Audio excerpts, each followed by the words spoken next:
dolor es solamente el estímulo. Desaparece el estímulo y no le duele nada, pulpitis reversible. Pero cuando el paciente tiene un dolor por sí solo, le aparece el dolor, estaba tranquilo, el paciente está viendo televisión y empezó a doler. Eso es un dolor que aparece de la nada en el paciente, no hay estímulo. Nosotros ya pensamos, podemos pensar que hablamos de una pulpitis de tipo irreversible, ¿no? Y ya las otras patologías perioficales como el absceso son más aparatosas y obviamente vamos a tener en cuenta ese esquema que presenta el paciente en la fase para poder emitir un diagnóstico. Pero el dolor es lo fundamental para poder darnos cuenta si es que es una pulpitis reversible o una irreversible. El dolor espontáneo ya nos orienta que es una pulpitis irreversible. El que el paciente diga, tomé café, me dolió y me ha seguido doliendo, me dolió mucho y de ahí el dolor permanece adelante, sigue ahí el dolor como sonso. Es difícil reversible. De hecho, si el dolor permanece, ahí ya está afectada la pulpa. Me pulsa el diente, ¿no? De la nada me empieza a latir, siento como que late, y pulsa, y pulsátil el dolor. Pulpitis irreversible. Entonces, cuando hacemos la anamnesis, el tipo de dolor es fundamental. ¿Qué es lo que siente usted? ¿Qué le duele? Eso que hay que preguntarle al paciente. Y luego vamos haciendo las otras pruebas que vamos a ir comentando. La palpación. Generalmente en endodoncia el paciente nos dice, me molesta tal o cual. Comenzamos a palpar. En la zona afectada, primero los tejidos blandos, circundantes, vamos viendo si es que el fondo del surco está normal, si es que hay algún tipo de edema, puede que haya un absceso ahí, qué es lo que encontramos. Si es que le duele, si estamos tocando el fondo del surco y hay dolor, probablemente ya hay una lesión en el radialis. Entonces vamos a identificar la molestia en las zonas donde están circundantes en tejidos blandos en la pieza dentaria. Podemos palpar también la pieza dentaria para ver si existe algún nivel también de molestia en esa zona. La percusión es algo característico que hacemos en endodoncia, que es con el manguito del espejo. Golpeamos sobre el diente que supuestamente es el afectado para identificar si hay presencia de dolor. Muchas veces hay que hacerlo con mucha soledad, porque a veces hacemos la percusión y el paciente salta y dice, ay, entonces uno dice, ya tranquilo, y el paciente se sigue agarrando minutos, porque dice, me dolió muy fuerte y ahora tengo un dolor tonto. Y sigue el dolor. Entonces, es una pulpitis irreversible. Así que cuando hacemos percusión, si sospechamos o el paciente nos dice, de la nada me duele, ya estamos sospechando que es una irreversible, con mucho cuidado la percusión. Pruebas térmicas. En endodoncia también hacemos pruebas térmicas, que las podemos hacer al frío, con el endo ice puede ser, o bucatracha caliente, que son las más sencillas, las que podemos tener todos a la mano. El endo ice es comercial, pero también se hacen barritas con la anestesia de hielo y podemos utilizar eso para hacer una prueba térmica. La barrita de bucapercha calentándola y podemos hacer una prueba térmica al calor. ¿Para qué? Para determinar prácticamente si es que hay sensibilidad o no, si la pieza dentaria está vital o no lo está. Eso es lo que nos va a permitir estas pruebas térmicas que le vamos a sacar.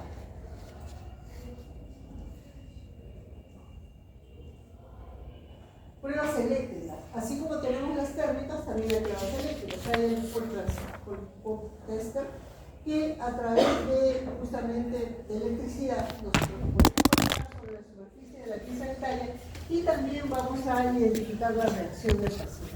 Entonces, pruebas accesorias hay muchas que nosotros podemos utilizar en el ámbito oncológico. El pulse tester es también una ayuda. Está, como les digo, las pruebas al frío.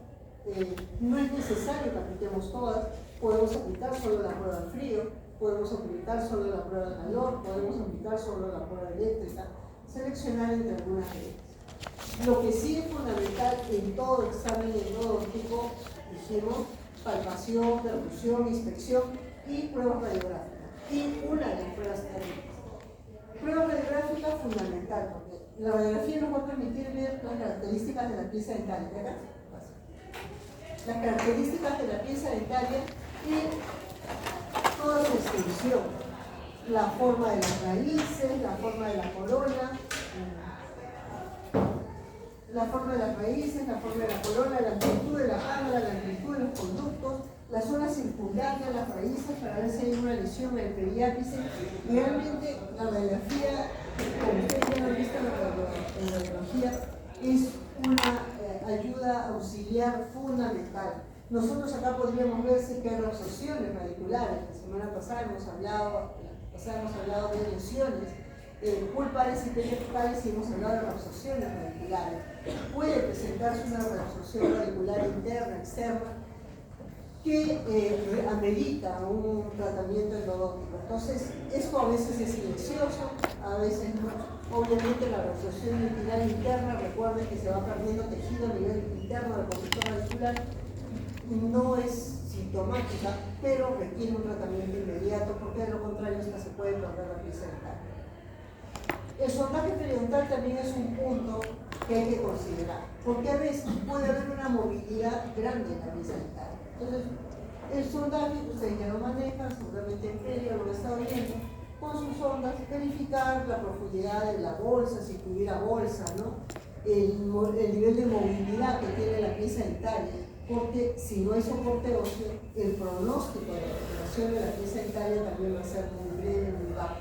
Entonces, tengamos en cuenta este aspecto con respecto a la sujeción que tiene la pieza dentaria dentro del maxilar o de la mandíbula para poder proceder a realizar un tratamiento endodóntico. Y la oclusión. A veces la pieza dentaria, el paciente dice, me molesta al morder, pero me molesta al morder porque realmente hay una lesión endodóntica o porque hay una obturación defectuosa muy alta, o porque hay un desequilibrio cruzal. Entonces, descartemos todo esto colocando el papel articular. Colocando el papel articular e identificando si se están marcando zonas que no son las que corresponden. Ustedes ya por oclusión saben que hay unas cúspides que son de apoyo y otras cúspides que son guía. Solo deberían marcar las de apoyo, ¿no? Debería marcar la zona de apoyo más no la guía. Si es que ahí está marcando una cúspide guía, algo no está bien, ¿no? Hay un desequilibrio ahí. Entonces, cuando nosotros vamos a realizar un diagnóstico en endodoncia, debemos tener en cuenta muchos aspectos. Uno, la determinación del grado de dificultad del tratamiento endodóntico. No todos los tratamientos tienen el mismo nivel de complejidad. De hecho, cuando los estudiantes están en formación, el nivel de complejidad de lo que ustedes deberían realizar es nivel 1, el nivel más bajo. Aquellos que ya quieran hacer mañana más tarde una especialidad de endodoncia, en la especialidad les van a dar complejidad 2, complejidad 3, mucho más variado, con conductos muy curvos, con lesiones periapicales extensas, porque requiere una mayor cantidad de destreza del operador. Entonces, de hecho, a nivel de pregrado hablamos de complejidad el más bajo, complejidad 1. Otro aspecto, las características del paciente. En psicología seguro les han explicado que hay pacientes y hay pacientes. Hay sujetos muy colaboradores, súper buena gente, como hay sujetos miedosos, como hay sujetos malhumorados, como hay sujetos no colaboradores. Entonces, hay que tener en cuenta ese aspecto con respecto al paciente también y a las características que tiene boca como hemos hablado. Características del diagnóstico y tratamiento. ¿Qué tan fácil es realizar ese diagnóstico? Porque a veces hay alteraciones en boca que no nos permiten realizar. Y ciertas consideraciones adicionales. Entonces, el diagnóstico integral lo que va a permitir es la posibilidad de reconstruir el diente terminado el tratamiento endodóntico. Entonces, yo tengo que ver si la pieza dentaria está más o menos sólida, tiene una buena sujeción, tiene un tratamiento que está roto definitivamente y por ahí hay filtración, pero lo voy a poder recuperar, va para un tratamiento endodóntico. Si esto no es posible, no va a ir para un tratamiento endodóntico. Si no hay soporte de hueso, si solamente la raíz está sujetada por un tercio de hueso, no va. Si se ha perdido toda la corona y está más abajo del cervical, de la línea cervical, y no es posible hacer una profundización de la parte del cuello del diente, un cuello quirúrgico, entonces no va el tratamiento. En primer lugar, ver si el diente va a poder ser reconstruido una vez terminado el tratamiento endodóntico. Evaluar el soporte periodontal, a qué nivel está justamente este soporte óseo de la pieza dentaria. Evaluar factores generales del paciente con relación al tratamiento de conducto, estado físico, enfermedades sistémicas, otras complicaciones de síndromes que pudiera tener presente y la complejidad del caso.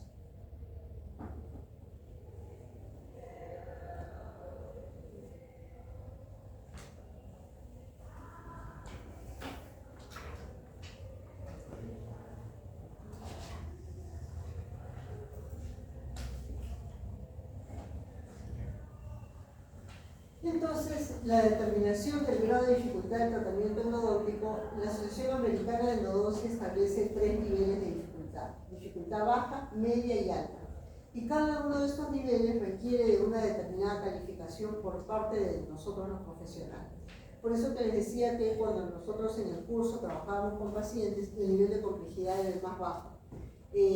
Conductos en lo posible rectos, que no tengan ningún tipo de lesión, que tengan corona suficiente como para poder hacer el aislamiento. Es prácticamente como cuando una mamá o papá le enseña al niño a caminar. Lo pone ahí al niño encima de una alfombra, el papá o la mamá está acá, no hay ningún objeto donde el niño pueda caerse y golpearse. Ve, camina de frente. Es lo que se requiere para un nivel de complejidad bajo. Una endodoncia que sea sencilla, conductos rectos, aparentemente, lo que vemos en la radiografía, amplios, con corona suficiente como para poder hacer un aislamiento, sin lesiones en el periápice, un nivel de complejidad bajo. Un nivel medio puede ser que haya una pérdida de una parte de la corona, puede que haya una ligera curvatura. Y un nivel alto generalmente es curvaturas extremas,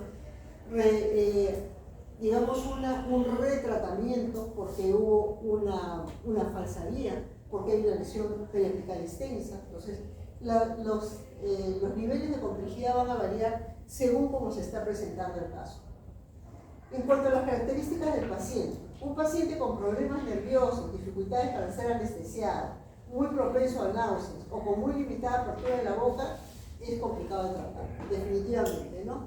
Si nosotros vemos la apertura y la apertura es muy chiquita, complicado de tratar, difícil realmente de tratar, y eso cuando estén en la clínica, evalúenlo también. Si el paciente tiene muchos reflejos nerviosos, es un problema, realmente que sí. Hay que decirle, tómese un Gravol una media hora antes de que llegue a la consulta para evitar estos reflejos nauseosos. Yo he tenido pacientes que hasta ponerles la radiografía se les venía el vómito, ¿no? Entonces, es complejo esta parte de aquí de ver esa colaboración del paciente. El mayor tiempo de trabajo y la complejidad pueden llevar al fracaso, definitivamente, porque a veces ni siquiera permiten, como les digo, tomarse una buena radiografía que no nos permita visualizar. Entonces hay que ir batallando un poco con todas esas situaciones que podrían hacerle parte del paciente. En cuanto al diagnóstico y tratamiento, la complejidad de la sintomatología, recuerden que les dije que el dolor es fundamental. El dolor es un indicativo. Otro aspecto, la imagen radiográfica. Una reabsorción dentinaria interna que no duele, pero la vemos en la imagen radiográfica. Una lesión, un absceso periapical asintomático, que es crónico, tipo granuloma, que conversamos anteriormente, no duele, pero está en la imagen radiográfica. Entonces, el diagnóstico es fundamental, signos y síntomas. En ocasiones se requiere un diagnóstico diferencial. ¿Por qué? Porque les dije que también hay dolores referidos. A veces la pieza dentaria te molesta, es una premolar y al paciente superior y al paciente le duele la zona inferior. O es la premolar y le duele acá el oído, no le duele la premolar si no le duele la parte posterior. Entonces, el dolor irradiado o el dolor referido es complicado para poder identificar. Sobre todo si el paciente tiene 2 o 3 piezas dentarias que están en mal estado, pero algunas le están molestando y todas están juntas. Diferenciar para quitar el dolor puede ser complejo. Dificultades con la radiografía. Puede ocurrir esto, que el paciente tenga un torus palatino, que el paciente tenga torus lingual y no nos permita tomar una imagen radiográfica adecuada. La radiografía siempre va a salir distorsionada. Entonces, también es un tema de la complejidad de la toma radiográfica en este tipo de situaciones en el paciente, ¿no? Que puede haber este tipo de torus. Características anatómicas de la pieza dentaria, ¿no? Una complicación puede ser anormalidades de la pieza dentaria. Dientes geminados, ¿no? Dientes geminados aquí, dientes geminados son 2 dientecitos que se han juntado y que en el proceso de formación embriológico no se han separado. Entonces, muchas veces cada una tiene su conducto radicular y terminan a veces en un ápice común o terminan en ápices separados. Una normalidad, pero que puede ocurrir. diente geminado. Podría ocurrir un dens in dens, que es más complejo todavía, un diente dentro del otro, recuerden eso por embriología. También puede llegar a su caso de dens in dens. No es común, pero llega. En mi trayectoria del tiempo en el área, he podido tratar dientes geminados y dens in dens. O sea, debe haber llegado en todo el trayecto de mi vida a lo mejor 2 o 3 casos. Es muy baja la prevalencia, muy baja. Pero puede llegar, puede existir a lo largo del tiempo que le llegue un dens in dens o un diente geminado. Otros aspectos, como decíamos ahí, son las fusiones, eliminaciones. Otra posible fuente de complicación es la morfología anómala de los conductos. Puede ser que tenga mucha curvatura, ¿no? Que la curvatura sea una curvatura extrema, una curvatura abrupta, ¿no? Eso origina también ciertas dificultades para poder realizar el tratamiento en la órbita. Procesos destructivos o neoformativos, lo que decíamos la vez pasada, reabsorciones dentarias internas, reabsorciones dentarias aquí externas, a veces hay acá en la zona fetal.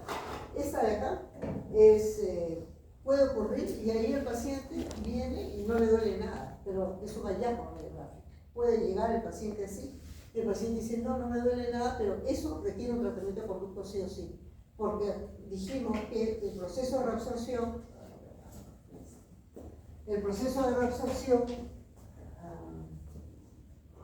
creo que es en este de acá.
La casilla, ¿no? Oye, ¿es el mundo o cuál? Voy a compartir una pantalla.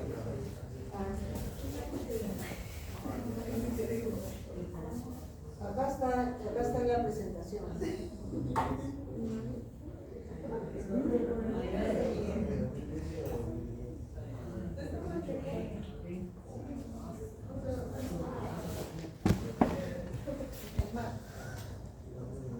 ¿No? ¿Ya?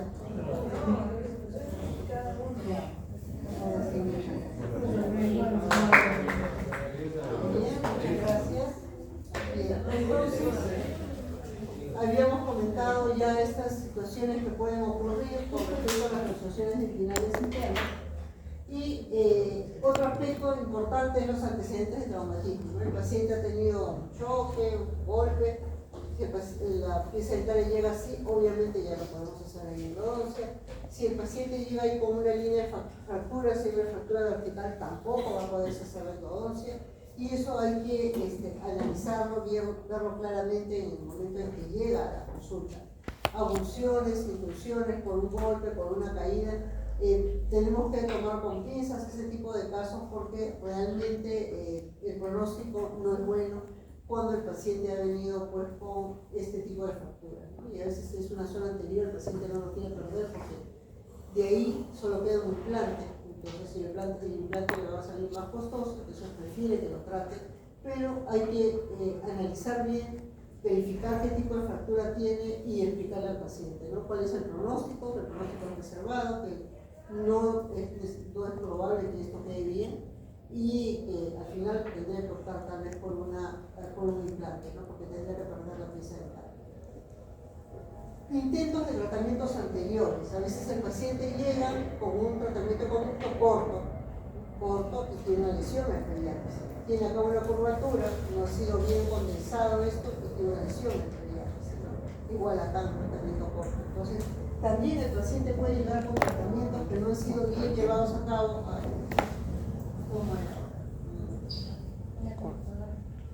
Pero en la computadora está. no me acuerdo cómo me dijo lo compré.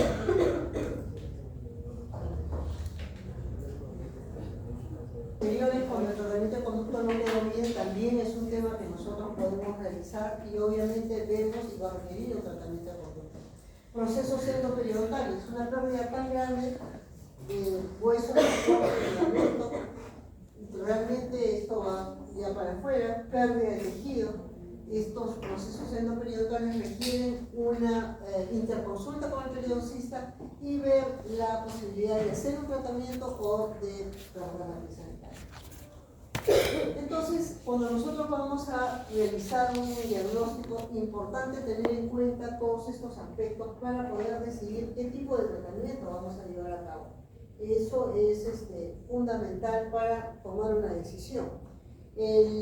Recordando que la pulpectomía es una pieza vital y que lo que nosotros realizamos es limpiar y conformar el conducto radicular.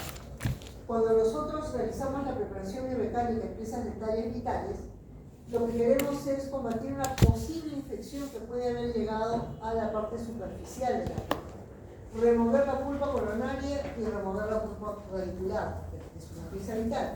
Prevenir el oscurecimiento dental, eso es también un aspecto muy importante ahora que se ha hecho acceso. Recuerden que hemos hablado de lo importante del acceso eliminando los cuernos pulpares para evitar que haya un residuo de sangre, de hemoglobina y que se quede atrapada en los túbulos y que posteriormente podría originar un cambio de color. Entonces hay que tener mucho cuidado con esa parte.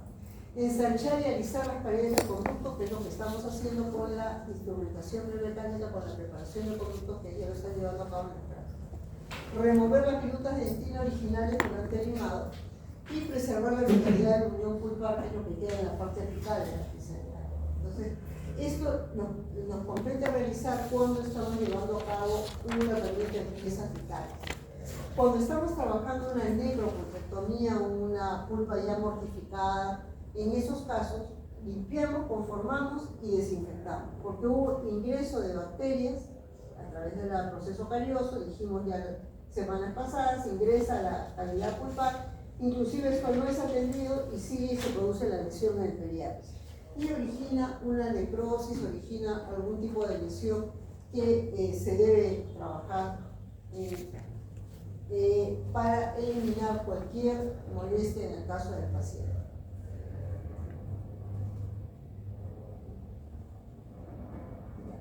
En el caso de las necropulpectomías en piezas no vitales, nosotros lo que tenemos que hacer es retirar ese material tóxico del conducto radicular, que viene a ser todo el material virulento, residuos de bacterias, pus, residuos de las mismas bacterias y restos necróticos de la pulpa. Eso es lo que vamos a tratar de retirar por medios químicos y mecánicos, como hemos estado viendo ya en la preparación de conductos en esta semana. Entonces, nosotros con las limas, mecánicamente, retiramos el material del conducto radicular y nos ayudamos con los irrigantes para llevarlo afuera. Removemos todos los restos, ensanchamos las paredes del conducto con las limas y siempre conservando la forma original de la pieza dental, solo que es un poco más amplio. Debemos recordar que el éxito del tratamiento endodóntico depende del conjunto de factores que se basan en un correcto diagnóstico. Entonces, hemos visto qué situaciones pueden darse con el paciente en sí, con el sujeto mismo, por el que sea colaborador o no, con la pieza dentaria, con los alrededores de la pieza dentaria, como puede ser el torus palatino, el torus lingual. Hemos visto que hay una serie de aspectos que involucran ese diagnóstico, no solamente la pieza dentaria. Entonces, si el paciente tiene un torus palatino, voy a hacer una endodoncia, una molar, debo saber que tomando la radiografía voy a demorarme mucho, porque probablemente tengo que variar angulación, tengo que tener un mejor acomodo de la radiografía para que no salga elongada. Entonces, todo eso condiciona el éxito del tratamiento. Se dicen los autores que el 76% de los fracasos endodónticos se deben a errores operatorios durante el tratamiento. Quiere decir que nosotros podríamos controlar ese tipo de error en la medida de hacer un buen diagnóstico y un buen trabajo con el paciente. Esto ya lo habíamos visto, es de la Asociación Americana de Endodoncia, en lo que habíamos visto la clasificación: pulpa normal, pulpitis reversible, pulpitis irreversible sintomática, pulpitis irreversible asintomática, necrosis pulpar, diente previamente tratado, diente previamente iniciado, ¿no? es la característica cuando nos referimos a aspectos de la pulpa de la pieza dentaria, según esta clasificación de la Asociación Americana Endodoncia que fue publicada en el 2009, y es lo último que tenemos, aun cuando han pasado bastantes años, pero es lo último que tenemos y es lo que nos regimos ahora para las clasificaciones. Porque años atrás utilizamos clasificaciones de Maestro, de Grossman, que son muy interesantes, pero implican un análisis histológico que no realizamos. Esto de acá va a implicar un análisis clínico y radiográfico para poder llegar a estos diagnósticos. Por eso es que utilizamos este tipo de clasificación. Y con la zona periapical, zona tejidos periapicales normales, periodontitis apical sintomática, periodontitis apical asintomática, absceso apical agudo, absceso crónico apical, osteitis convexal. Son las clasificaciones que nos brinda para la zona periapical justamente esta Asociación Americana de Endodoncia, que en su volumen del Journal de Odontología en Endodoncia del 2009, diciembre del 2009, la publica y es la que, como les digo, hasta ahora rige. No, en nuestro medio se mantiene. Otro aspecto que debemos ver ahora es la historia clínica. Brevemente, la historia clínica, realmente ustedes han estado llenando seguro historia clínica ya en otras asignaturas. Y sabemos que la historia clínica es la reunión de todos los datos del paciente. En la historia clínica reunimos toda la información que nos brinda el paciente. Para eso, a través de un examen completo, uno hace se recaba todo el dato. Hay que evaluar, clasificar, colocar los síntomas, los signos y llenarlos en esa historia clínica. Las partes constitutivas de la historia clínica generalmente es la identificación, anamnesis, examen clínico, inspección, exploración, palpación, perfusión, pruebas reaccionarias, que son las pruebas térmicas, que hemos visto hace un rato, examen radiográfico y consentimiento informado. Todo esto debería estar inmerso en una historia clínica. No olvidar el consentimiento informado en los últimos tiempos, fundamental. ¿No? Eso lo han visto seguro en el curso de bioética. El consentimiento informado es un medio ahora legal, aceptado por nuestra Constitución. Hay una ley al respecto de salud, en donde todas las historias clínicas deberían tener un consentimiento informado. El paciente debe aceptar realmente el tratamiento que se le va a dar. Inclusive ahora, si alguno ha ido o ha llevado a un familiar a que le tomen una muestra de sangre, hasta para tomar una muestra de sangre les brinda un consentimiento informado. Entonces, la historia clínica dental es un documento que contiene el relato escrito ordenado de los dolores, de episodios, de síntomas, de la pieza dental o de la salud dental que tiene el paciente. Nosotros somos los encargados de valorar todo esto para ver cuál es la patología, identificar la patología que tiene el paciente y cómo lo vamos a tratar. Entonces, la historia clínica dental es todo lo relacionado a la pieza dentaria, pero en su conjunto con el paciente. Es importante porque nos permite ver el seguimiento del tratamiento, en qué fechas ha sido tratado, cómo realmente se ha abordado el tratamiento, toda la información secuencial de la pieza dentaria que está tratándose en ese momento. Esto es también sumamente importante. Ahora tenemos historia clínica no en formato físico, hay en formato físico, hasta ahora sigue, pero también tenemos en formato digital. Creo que en la clínica, ya que ustedes estrenarán el próximo año, la clínica va a tener, me parece, historias clínicas digitales. Entonces, que es el mismo contenido que el escrito, pero en forma digital. Siempre en la historia clínica tenemos una parte inicial que es la identificación. Ahorita he puesto datos generales de lo que son historias clínicas en este ámbito, porque todavía no tenemos el formato oficial de la clínica del adulto, de la clínica integral que ustedes entrarían el próximo año. Probablemente esa historia va a irse modificando y en su momento en la clínica les van a enseñar en qué consiste. Pero todas tienen una secuencia similar, ¿no? Entonces siempre la identificación del paciente. Muy importante todos los datos del paciente. Inclusive ahora colocamos correo electrónico, procuren colocar un número de teléfono de la persona y a lo mejor un número de un contacto cercano, porque a veces el paciente se pierde también, o perdón, se perdió el celular, cambió el número, pero el contacto cercano podría permanecer con el número y seguir siendo una fuente para poder nosotros contactar, ya sea para cuestiones administrativas, por preservación de los controles postoperatorios o por aspectos legales. En los últimos tiempos esta parte del aspecto legal es muy importante. Años atrás, décadas atrás, en nuestro país no se hablaba de demandas en el ámbito de salud.